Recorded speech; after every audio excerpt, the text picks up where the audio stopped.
All right, if you're watching this video, you're probably not a very chill dude or dudette. And you're running an e-commerce brand and you're getting sales of the product, or maybe you're not.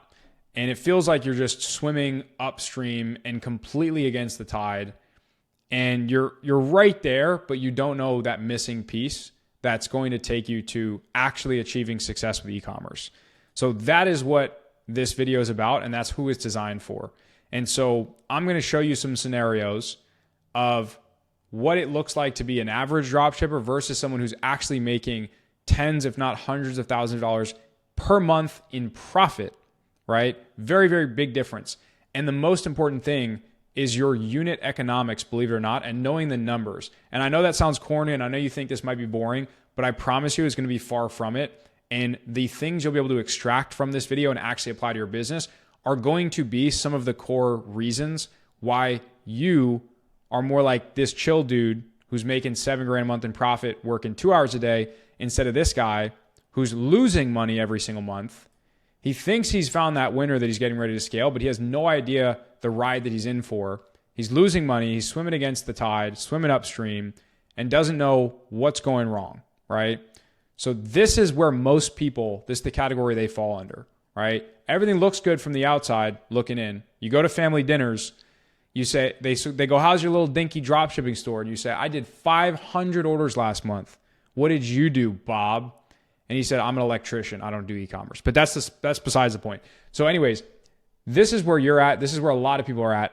And it's okay. And it's actually a great position to be in because with a few small tweaks, you'll see how effortlessly it is to go from around this area to a great place where you're actually really happy with your business, right?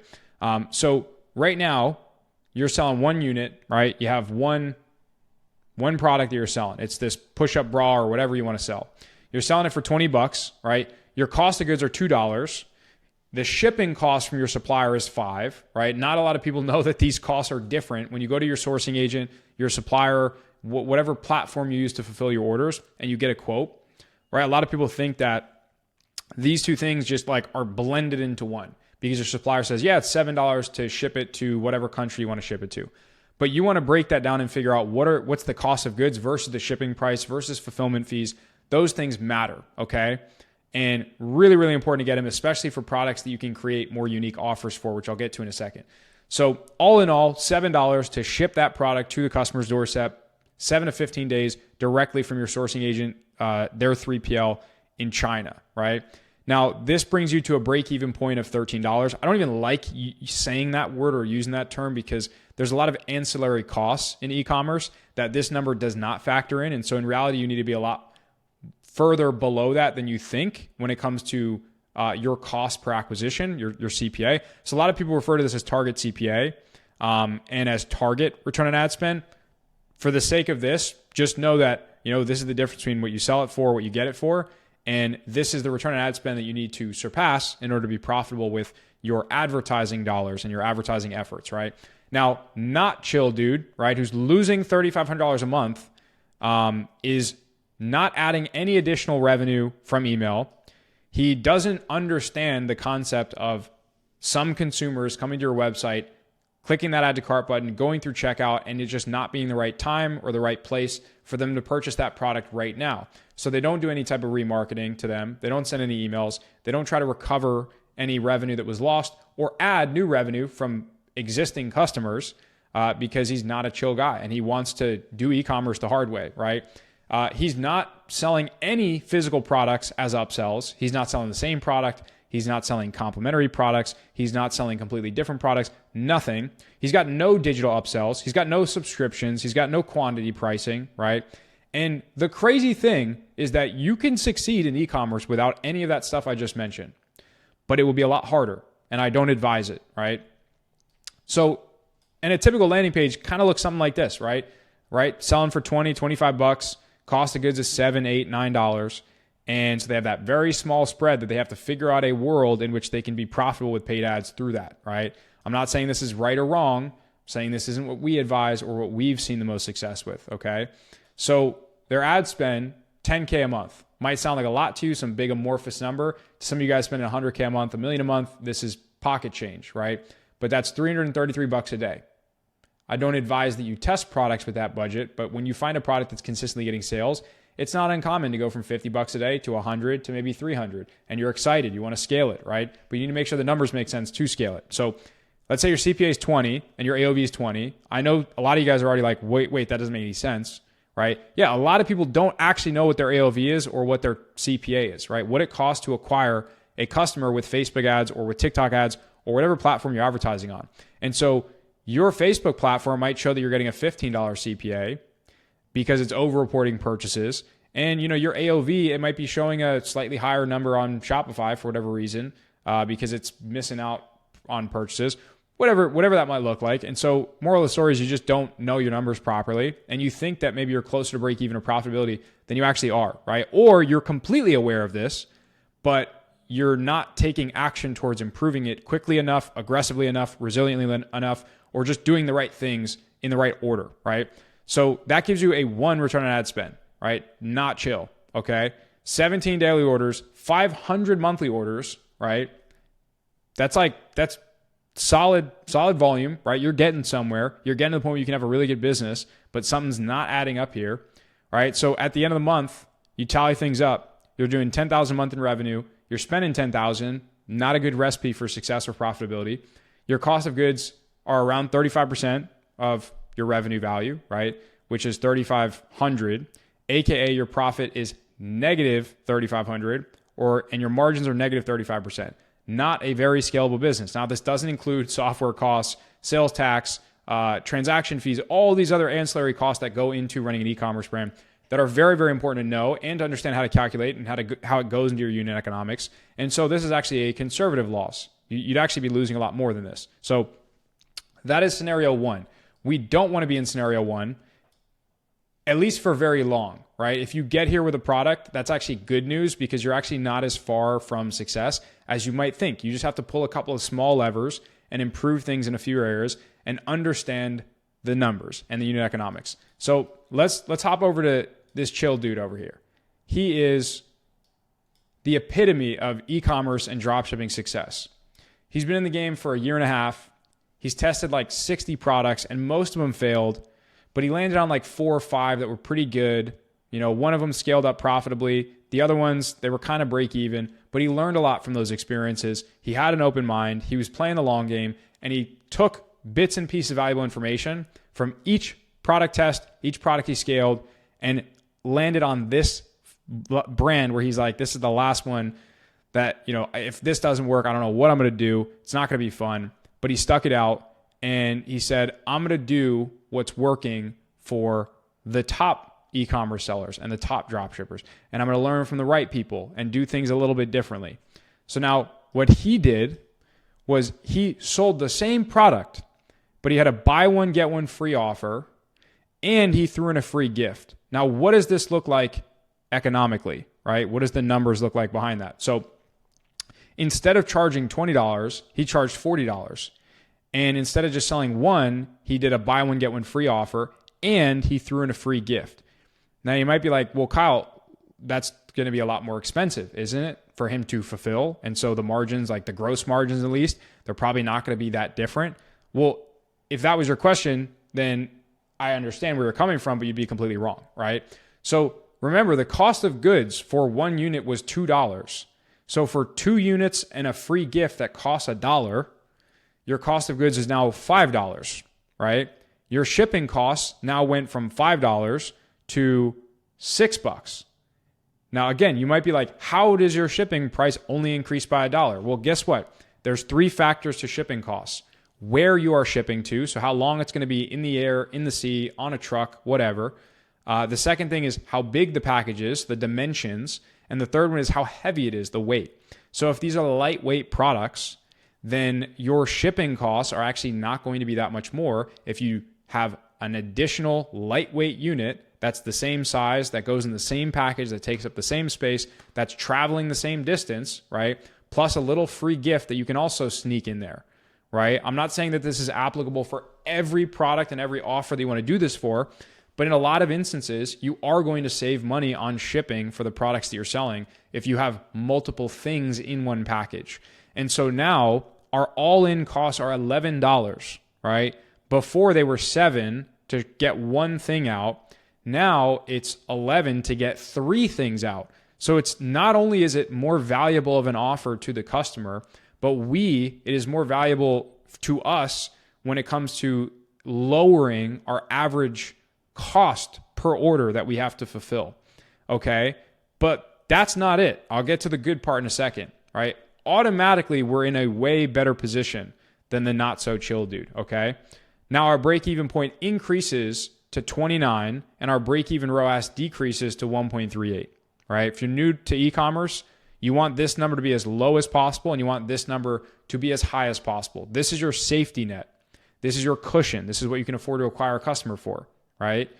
And this thing, it's really hard these days to be above, a 2.5 return on ad spend unless you're an experienced advertiser. So when you're at a 1.6, 1.7, you're creeping towards a 2 break even return on ad spend and your dollar markup is very thin, that's going to be tricky. So there's kind of 2 things that we look at here, right? Because in scenario 1, the not chill dude, he had a $7 product that he marked up 3x. That's actually not bad. That's pretty good. The problem is not people look at the dollar value of the markup. They say, oh, Kyle told me to mark it up by 3x. So let me just get a $7 product, sell it for 21 and I'll be good, or 20, right? Now, what you wouldn't have listened to Kyle preaching in the past is that you usually want at least a $25 plus markup, right? Dollar value markup, not just a multiple markup. And so for a $7 product, we wouldn't touch that with a 10-foot pole for anything less than maybe $30 plus some additional shipping fee, digital upsells, physical product upsells, etc., right? Because we really don't want a selling price less than 30. We don't want a target CPA less than 25, 30, because again, it's really hard to get a $20 cost per purchase on Facebook these days, regardless of what product that you're selling. And so the lower that this number is, the harder it's going to be for you to be profitable with any specific product. So again, very important to know, just because you mark something up 3, 4x, right? If I have a $4 product, I can mark it up 6x and sell it for $24. That in theory, that sounds great, but I still only have a $20 margin. So if I get $20 CPAs, I'm losing money. Right? I'm not just break even, I'm losing money because there's other costs that factor into that, okay? Now, this chill guy, he understands the value of email marketing and SMS marketing, not only for first-time buyers, but also to remarket to buyers that bought weeks ago, months ago, years ago, whatever that looks like. And so conservatively, these are all very conservative estimates. He's getting an additional 10% of revenue from email and SMS from every customer that walks through the door. He's also getting an additional 10% of revenue value on each customer from physical product upsells. Think same products and complementary products, right? That kind of go hand in hand with the main product that you're offering. He also gets an extra 10% of the total order value from customers through digital upsells, right? Like the shipping protection that we have here, like digital warranties, ebooks, things of that nature, right? None of the priority processing bullshit that you can't actually fulfill on as a dropshipper, right? You're not going to tell your supplier, hey, for these orders, I want you to ship it out a day quicker, because it's not going to make a difference if you're shipping these products out in 7 to 15 days, right? And so we don't want to do those things. We don't want to charge a customer for something that they're not actually getting for virtually for air, right? That would be unethical in my opinion, right? But something like shipping protection, something like a warranty, these are legitimate things that can give your customer more peace of mind and that do have tangible value, right? They're intangible upsells, but they do have tangible redeemable value. If there's an issue with their order, let's say beyond the 30 days you offer, it's an extended 1-year warranty. So 6 months down the line, they have an issue, they use it, it breaks, whatever, you'll replace that, no questions asked. That is legitimate value that gives a customer peace of mind, right? Now, most people aren't going to actually take you up on those offers, so they are very high margin digital and intangible upsells. But great ways to be able to kind of stabilize your profit margins from, whereas otherwise you wouldn't get that extra $3, $4, $5 worth of value from each customer, right? Now, he also has quantity pricing in place, meaning that there's not just one unit they're selling or one core offer. There's higher value offers where they might offer free shipping or bigger discounts or more free gifts, whatever that looks like.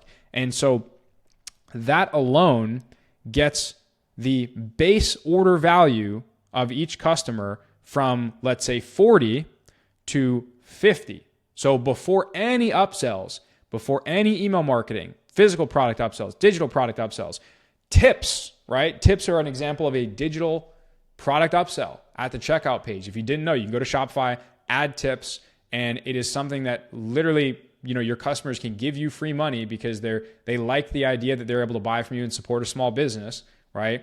Those are all things that I am not including in this. So their base order value is $50. They get an extra $5 from their email marketing because they're doing it the right way. And again, that's conservatively, right? They're getting an extra, $6 from the product upsells and the digital upsells, each respectively. So that gets you to around a $66 AOV. Very, very, very different than the $20 AOV in the initial scenario with the not chill dropshipping dude, right? So that right there just scratches the surface. We haven't even gotten into the good part, right? That doesn't include any subscriptions, right? That this individual might want to implement with their store if it's a consumable, right? I didn't include that here because I don't think that's realistic with most people that are dropshipping product, right? But adding subscriptions is another stream of revenue. Now, another one that's not even included here is the value of an email list, right? So this guy has 333 monthly orders, but in reality, there's probably going to be about 1,000 people that he's acquired through an email list. And the value of a low ticket customer on an email list is around $1 to $2 per email subscriber per month, right? So 1,000 customers times $2 per month is $2,000 a month, times 12 months in a year is $24,000. And since it's email, you have no acquisition costs, right? And since you price your products properly with good margins, right? Good gross margins, around 80% in this scenario, that $24,000 is like $20,000 in pure profit over the course of a year, right? Think about that. That's nuts. Like that's something that not a lot of people understand and factor in. And even I'm not factoring in right here because I don't know if you're a good enough email marketer to do that. And I don't expect that you're there. So I'm not going to give the extreme scenario. I'm going to give the realistic scenario. I'm not saying you're adding 20 or 30% with email, which we have on many of our stores, 20, 30% from these categories, which we have on many of our stores, double the AOV of what our initial price pointed offer is, which we have on many of our stores, right? I'm not saying any of that stuff. I'm just saying you're getting a little bit of a lift in a lot of different places of your business because you're following the right advice and you're actually understanding how that plays into the unit economic of your business, right? So what does that all lead to? This guy is spending $10K a month on ads, same amount as the other guy. However, the CPA is a little bit higher. Oh no. He went from a $20 to a $30 CPA. So he's actually spending more to acquire a customer. And he's making tremendously more in profit. Well, how does that work? Well, his AOV is 66, which is more than 3 times the AOV of the other guy. His ROAS is a 2.2, which is more than double the return on ad spend of the previous guy. Now, here's the cool part. The orders are actually less on a daily basis. It's 6 less orders per day. It's like, 60% of the amount of orders as the other guy. And the monthly orders, same thing, right? It's 177 less orders or 167 less orders, right? On a monthly basis. And yet they're significantly more profitable. How does that work? So their monthly revenue would be $22,000. Their ad spend would be $10,000, right? So they're getting way more out of each customer. That is a huge catalyst, right? Their ad spend is $10K, and their cost of goods, right, relative to the revenue, right? In the previous scenario is about 35%. In this scenario, it's only about 20%, right? But again, how does that work? So let's say we have the cost of goods here at 5, we have the shipping at 6. That would be for someone buying the base kind of $40 one. Now, let's say that we throw in there's the additional units. So let's say this comes out to $7 and the shipping is $6. right? So that comes out to $13. But then you have to factor in any physical product upsells that they might get or any free gifts that we might want to add on. So let's say we round up and we say that it's instead of $11, it's more like $15, right? So it's a little bit more, but we're getting a lot more out of our AOV. So 15 divided by 66, right? That's like around 20%, right? So the cost of goods value is lower. It's 20% of the monthly revenue instead of 35%. So we're saving money by bundling multiple products in the order. We're increasing the value we're providing to the customer because they're able to get more for a higher perceived value and for a lower perceived price per unit that they're getting in their order. And they're getting free gifts and they're getting more peace of mind through these digital and intangible upsells so that they know that they're going to get their product. And if they don't, things will get taken care of. They'll get another product reshipped. They'll get a refund. They'll get store credit, whatever that looks like. They're going to get taken care of. They're going to have peace of mind, all that fun stuff. Less orders, less customers you have to deal with, and way more profit. $7,000 per month in profit. That's almost a six-figure a year business in pure profit, not having to swim upstream and against the tide and against the crowd and doing something a little bit differently and following along in the footsteps of people that actually know what they're doing, right? And I'm not saying that like this landing page is going to convert significantly better than the other, but I'm saying the offer positioning plays a big role. The way that you understand selling multiple units of a product and negotiating price points and crafting offers that give you better margins, that's a big deal. Understanding how to get more value out of each customer's, not just on the front end, right? And not just with physical products, but with digital products and also leveraging your back end, right? All of that fun stuff, right? So that's how you go from a not so chill guy who's really frustrated, who's stuck, and who thinks the world is out to get him, but it's not. They just have to make the right moves, put in the work, and listen to people who actually know what it is that they're doing, right? By the way, this chill guy, he bought a couple of courses. Most of them were shit, but he learned one little thing from an app, or he met one contractor, or he found one sourcing agent that helped him save hundreds of thousands of dollars over his career. And he realized that the world wasn't out to get him. He just had to go into everything that he pursues with full conviction that he's going to make it work, not because the information that he's receiving from these things, whether it's coaching, courses, YouTube videos, all this shit, right, that you get thrown at your face every single day.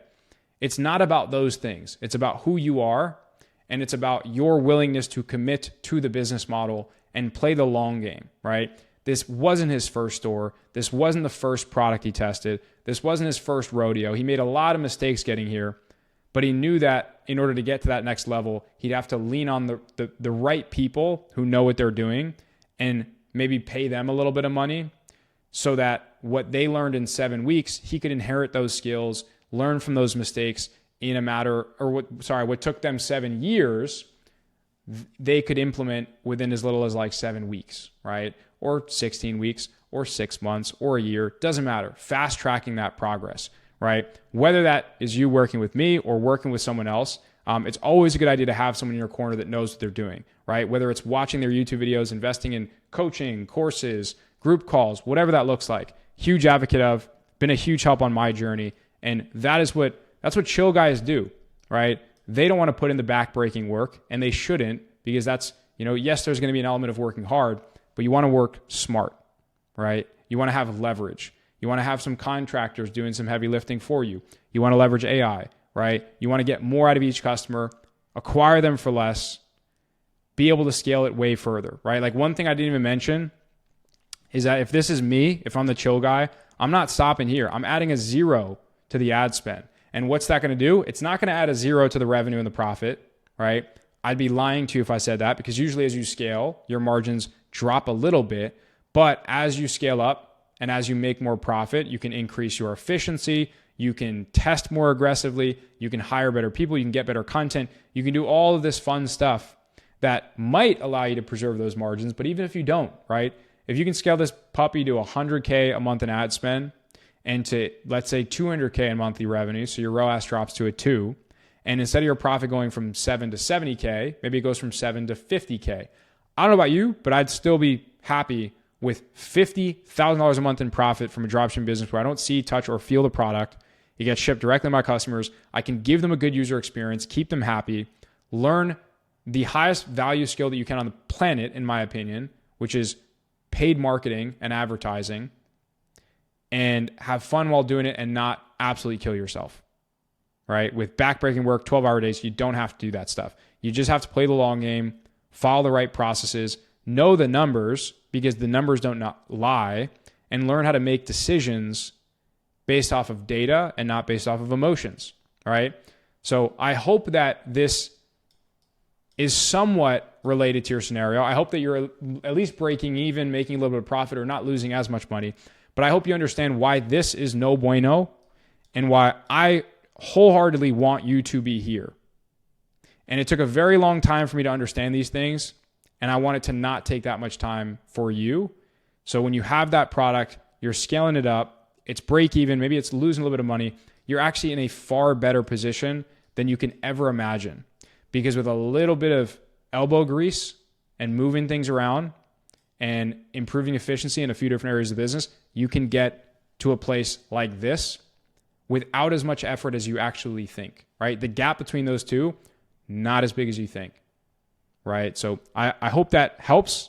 I hope this puts things into perspective.